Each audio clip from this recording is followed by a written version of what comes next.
এই যে জুলাইয়ের এক বছর গেল, আমরা লিটারারি কিচ্ছু করতে পারি নাই। দেখেন, শহীদদের কেন্দ্রীয় ডাটাবেস তৈরি হয় নাই।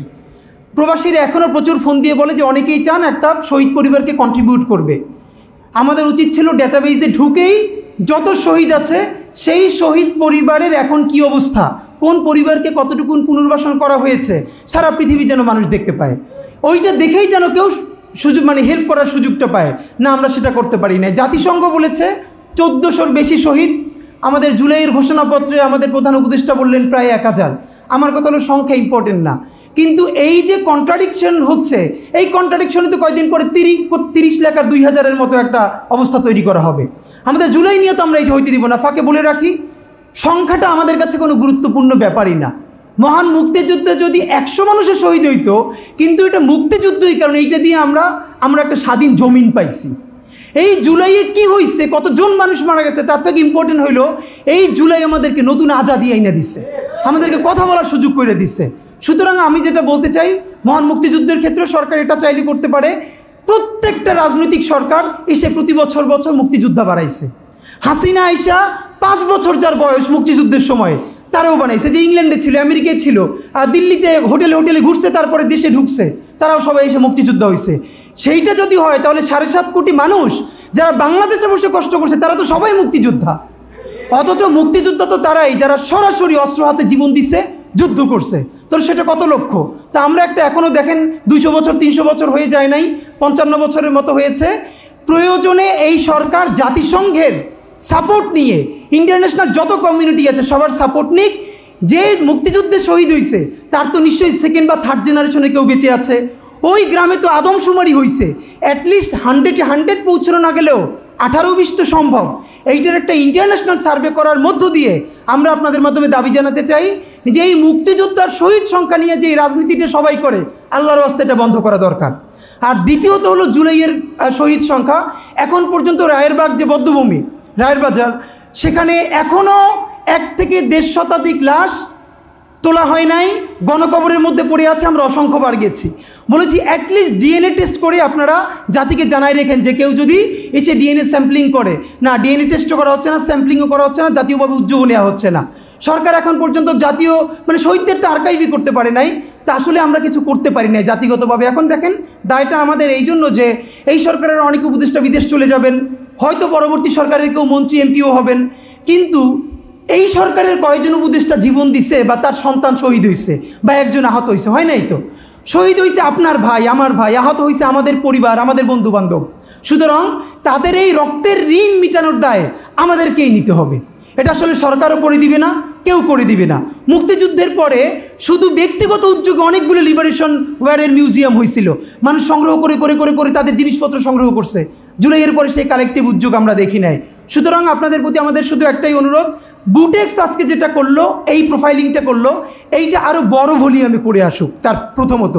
দ্বিতীয়ত, এইটা শুধু হার্ড কপিতে না থেকে এইটাকে যেন অনলাইনে ছড়ানো যায়। বিশেষ করে এটার উপরে যদি কোনো ভালো ফিল্ম মেকার দিয়ে একটা ডকুমেন্টেশন করা যায়, অথবা এটাকে কেন্দ্র করেই যদি শুধু একটা ওয়েবসাইট করা যায়, যাতে বহির্বিশ্বেও যারা স্টুডেন্টদের উপরে যে টর্চার হয়েছে, এইটা নিয়ে যদি কেউ ভবিষ্যতে রিসার্চ করতে চায়, আপনাদের এখান থেকে যেন তারা ডেটা নিতে পারে। এইটা আপনাদেরকে করতে হবে। এটা আমি সব জায়গায় বলবো না, কিন্তু যেহেতু বুটেক্সের, আমি মনে করি যে বুটেক্সের ইতিমধ্যে অল্প সময় হলেও তাদের ওয়ার্ল্ড ওয়াইড একটা অ্যালামনাই তৈরি হয়ে গেছে, তাদের অনেক ভাই বন্ধুরা বিশ্বের বিভিন্ন জায়গায় গেছে। প্লিজ আপনারা এটাকে একটা ওয়েবসাইট করেন এবং এটাকে ইংলিশ অবশ্যই ভার্সন রাখেন, আর সেইটাকে খুব ভালো একটা জায়গায় লঞ্চ করেন। প্রয়োজনে বড় ভাইদের সহযোগিতা নিয়ে কোনো একটা 5 স্টার হোটেলে যদি সম্ভব হয় আপনারা কূটনীতিকদেরকে ডেকে ডেকে ব্রিফ করেন, যারা এখন বলে আগেই ভালো ছিলাম, যারা বলে বিনম্র শ্রদ্ধা, তারা এই যে একটা স্টুডেন্ট বলতেছে এইখানে লেখা একটু আগে যে তার 2 পা তুলতে পারতেছে না, রক্তে ভেসে যাচ্ছে, তখন এই বিনম্র শ্রদ্ধাটি কোথায় ছিল, এইটা তাদেরকে ধরে ধরে জিজ্ঞেস করতে বলেন।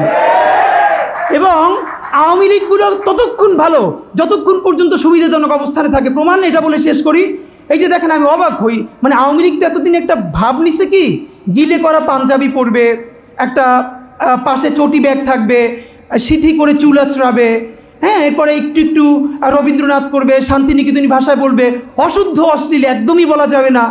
এই করে করে করে করে আসাদুজ্জামান নূর শুধু গণহত্যাই করবে না, তার গাড়ি বহরে যারা হামলা করছে তাদেরকে গুম করছে, খুন করছে। এই যে ছায়ানটি, এই যে উদিচি, এই পুরো গ্রুপটা তাদের প্রোডাক্ট করা। এই যে হুমায়ুন আহমেদের সাহেবের যে নাটক করতো আমির খসরু কি জানি, খসরু ভুলে গেছি, স্বাধীন খসরু, ভাবেন 54 বছর বয়স এই স্টুপিডটার। মানে আওয়ামী লীগ যে কত বড় স্টুপিড হইতে পারে ওদের সব গেছে। মানে ওরা এই দুনিয়ার সমস্ত নারী অধিকারের তো টেন্ডার নিয়ে আসছে, নারী অধিকার নিয়ে কথা বলবে, ওরা সংস্কৃতি কর্মী। এই যে একজন মহিলা উপদেষ্টা তার ছবিটা পিছনে রাইখা যেই ভাষায় যা বলতেছে, এইটা তো ছাপরি বললেও হয় না, এটা দুনিয়া কোথাও নাই, এটা কোনো ক্লাসই নাই। মূলত আওয়ামী লীগ এই ক্লাসেই বিলং করে। তো আওয়ামী লীগ যে এই ক্লাসে বিলং করে এইটা যাতে ধরা না পড়ে, এই জন্য তারা এইরকম গিলে করা পাঞ্জাবি অনেক বুদ্ধিজীবী তাত্ত্বিক এই যে তাদেরকে দিয়ে দিয়ে দিয়ে দিয়ে প্রচুর ভেগ কথাবার্তা বলাইতো। আপনি অর্ধেক বুঝবেন অর্ধেক বুঝবেন না, আলো আধারি ভাষা, চর্যাপদের মতো, মানে বিরাট একটা তাত্ত্বিক ব্যাপার। এই বলে বলে তারা বাঙালি জাতীয়তাবাদের নামে বাংলাদেশকে টুঙ্গিপাড়ার কলোনি বানাইছিল। আমাদেরকে এখন যেটা করতে হবে, সেই কলকাতা এবং টুঙ্গিপাড়ার কলোনিয়ালিজম ভেঙে ঢাকার বাংলাদেশ গড়ে তুলতে হবে। আর বাংলা মানে আর এখন আর কলকাতা না, বাংলা মানেই বাংলাদেশ। এই স্বাধীন পরিচয়ের জন্য আমাদের দীর্ঘ প্রস্তুতি নিতে হবে, মনস্তাত্ত্বিক লড়াই, সাংস্কৃতিক লড়াইয়ের জন্য। আমি আশা করছি যে আপনারা সবাই যে যার পরিসরে, জুলাই শুধু বাঁচিয়ে রাখলে হবে না, জুলাইকে মাথা উঁচু করে বাঁচিয়ে রাখতে হবে, তাহলেই বাংলাদেশের স্বাধীনতা, সার্বভৌমত্ব বাঁচবে, বাংলাদেশ বাঁচবে। প্রত্যেকটা অপরাধের সাথে যারা জড়িত থাকার পরেও এখন পর্যন্ত যাদের বিরুদ্ধে কোনো প্রশাসনিক ব্যবস্থা নেওয়া হয় নাই এবং তারা একদম বহাল তবিয়তে শুধু ঘুরেই বেড়াচ্ছে না, তারা বরং একটা প্রতিবিপ্লব করবে, এই করবে সেই করবে, এগুলো বসে বসে প্ল্যান করছে। তো প্রত্যেকটা ক্যাম্পাসে তাদেরকে গণপ্রতিরোধ গড়ে তোলা দরকার। তাদের এই ছবিগুলো ঢাকা বিশ্ববিদ্যালয় থেকে শুরু করে প্রত্যেকটা ক্যাম্পাসে। হ্যাঁ, তবে এখানে সতর্কতার ব্যাপার হলো যে এখানে যাতে আবার অন্য কোনো ছবি কারো চলে না আসে যে আসলে এটার সাথে সংযুক্ত না, এইটাও আমাদের খুব সতর্কতার সাথে আগানো দরকার। দেখেন মানে হচ্ছে কি, এবং আমি এটা আজকে দেখলাম, আপনাদের ফাঁকে বলে রাখা দরকার যে 2-3 দিন আগে আমাকে একজন কেউ একটা ভিডিও পাঠালো, হিজবুত তাহরির বা কেউ একজনকে কোত্থেকে ধরেছে জানি না। তো সে গাড়িতে ওঠার সময় বলতেছে যে পিনাকি ভট্টাচার্যের কথা শুনবেন, আরও 3-4 জনের নাম বললো, তারপর শেষে বললো যে উসমান হাদির কথা শুনবেন। তারপর আমার 2-4 জনে বললো যে এটা নিয়ে রিয়েকশন দেওয়া দরকার। তো আমরা রিয়েকশন এই জন্য দিই নাই যে দুনিয়ার যে যেখানে বসে যে কোনো একটা কথা বলবে, এবং একটা রিয়েকশন মানে তো হলো আমার গায়ে মাখা। ফ্যাক্ট হলো ইভেন তো আমরা এটা বলেও দিয়েছি যে আমাদের সাথে যদি কারো ছবিও থাকে, এখন তো রাস্তাঘাটে কত মানুষ একটা ছবি তুলতে চায়, যদি না বলি তাহলে এটা এক ধরনের মনে কষ্ট পায়, কিন্তু দেখতে হবে সে আমাদের সংগঠনের বা আমাদের নিজেদের কোনো লোক কিনা। তো এবং আমরা সন্দেহ করেছি যে এটা যে কেউ না কেউ, এটা মানে এত সহজে আমরা ভাবিনি। আমরা প্রত্যাশা করছিলাম যে কি হচ্ছে এটা দেখার জন্য, যে এত ভালোবাসে, দুনিয়ায় কোনো খোঁজ নাই খবর নাই, আমাদের কথা জাতিরে শুনতে বলে। ঠিকই আজকে দেখি যে শাহেদ আলম একটা ভিডিও বানিয়েছে, যেই উগ্রপন্থী কারা যারা পিনাকি এবং হাদির কথা শুনতে বলে। মানে আপনার কানেকশনটা বুঝতে পারতেছেন? এই যে ন্যারেটিভ বিল্ডিংয়ের জায়গাটা, তো যখনই বলছে যে মানে ভাই আমি ব্যক্তিগতভাবে খুবই যে আমার কে কতটুকু ভালোবাসে এটার তো একটা স্টেজ আছে। আমার মার চেয়ে আমার শাশুড়ি আমার বেশি যত্ন করলে আমি সন্দেহের চোখে দেখি, আমার বোনের চেয়ে আমার খালাতো বোন যদি বেশি যত্ন করে এটা আমি সন্দেহের চোখে দেখি, এটা আমি ভালো চোখে দেখি না। তো হিসাব হলো সোজা। তো আপনি আমার এত ভালোবাসেন যারা দুনিয়ায় দেখি না। আমাদের ইদানিং যাদের সাথে দেখা সাক্ষাৎ হয় সবাই বলি কি, বলে ভাই খুব দোয়া করি। আমি বলি ভাই দোয়া করার অনেক লোক আল্লাহ চাইলে আছে, ওটা এমনিও করবেন, আমাদের পয়সা লাগবে, পয়সা দেন। বলে ভাই খুব ভালোবাসেন বলে আপনি ভালোবাসলে আমার কি। আমি আমাদের ছোটো ভাইরে ফান করে বলি যে শোনো, এই যে এত ভাইয়েরা কমেন্ট করে আপনারা অনেক ভালোবাসে, এগুলো ছেলেরা বললে তো ভালো লাগে না, কোনো একটা মেয়ে বললেও ভিন্ন কথা। তো কথা খুবই রাফ।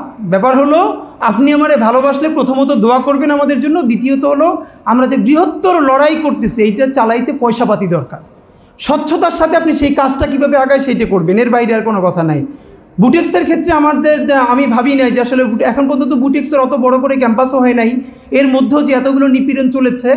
আমি আজকে খুব মনে পড়ছে বুটেক্সের পাশেই তো টেকনিক্যাল, যেটা এখানের ঢাকা পলিটেকনিক্যাল, যেটা ছাত্রলীগের নির্যাতনের নির্মম শিকার হয়ে একটা ছেলে আমার বাসায়, মানে আমি যখন সাইফুডসে পড়াতাম, ও আমার একসময় স্টুডেন্ট ছিল, ওর জাস্ট উঠে দাঁড়ানোর মতো কোনো অবস্থা ছিল না এবং এত হতদরিদ্র ছিল, এবং ওর অপরাধ ছিল ও শিবির করতো। তখন ও শিবির করতো, এইটা সামহাউ ওরা মানে ওর কাছ থেকে বের করেছে। তো ওর সাথে আমার পরিচয়, আমি সাইফুডসে যখন পড়াতাম আমার স্টুডেন্ট ছিল। বাড়ি যাওয়ার মতো কোনো মানে এত দরিদ্র, বাড়ি যাওয়ার মতো কোনো অবস্থা ছিল না। পরে আমাকে অনেকবার ফোন দিচ্ছে, আমি মানে ক্লাসের মধ্যে রিসিভ করে বললাম, বলে স্যার আমাকে একটু জাস্ট রাখতে পারবেন কিনা আপনি আপনার বাসায়। এরপরে আমার বাসায় এসে 5-7 দিন থাকলো। এবং তখন যে আসলে মানুষের হয় কি, যখন ভালো সময় আসে তখন তো বন্ধুর অভাব নাই। যারে একদিন রাখলে না, শুধু যারে 10টা টাকা দিলে সেটাও ইস্যু হতে পারে যে এরে তুমি টাকা দিছো 10 টাকা কিছু একটা খাইতে, তখন তো আসলে বোঝা যায় যে কে বন্ধু কে শত্রু। নিজের অতি কাছের রক্তের সম্পর্কের মানুষ কেউ আশ্রয় দিতে চায় না।